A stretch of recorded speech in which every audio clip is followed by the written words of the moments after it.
بلوچستان کے دیگر علاقوں کی طرح جعفر آباد میں بھی بلدیاتی انتخابات کا تیسرا مرحلہ مکمل کر لیا گیا۔ ضلع جعفر آباد کے 20 یونین کونسل پر منتخب کونسلران کی حلف برداری تقریب ضلعی کونسل ہال ڈیرہ الیار میں منعقد کی گئی۔ اسسٹنٹ کمشنر ڈیرہ الیار فاض شبیر چیمہ نے منتخب کونسلران سے حلف لیا۔ حلف برداری تقریب کے فوری بعد چیئرمین اور وائس چیئرمین کے لیے ووٹنگ شروع کی گئی، جس میں 14 یونین کونسل کے امیدوار بلا مقابلہ کامیاب قرار پائے گئے، جبکہ 6 یونین کونسل پر انتخابات کیے گئے۔ بلا مقابلہ کامیاب امیدواروں میں میر مٹا خان بادینی، میر عطا اللہ پندرانی، مٹا خان مری، میر مرید کوسا و دیگر شامل ہیں۔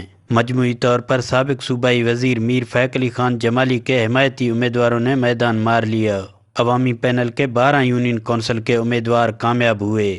جماعت اسلامی کی 1 اور جمالی پینل کے 7 امیدوار کامیاب ہوئے۔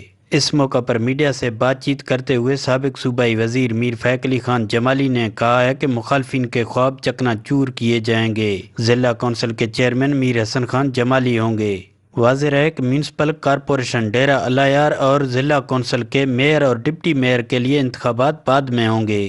گزشتہ روز ہونے والے الیکشن اور حلف برداری تقریب صرف یونین کونسل کے لیے کیے گئے۔ کیمرہ ٹیم کے ساتھ مصری بگٹی، ویش نیوز، جعفر آباد۔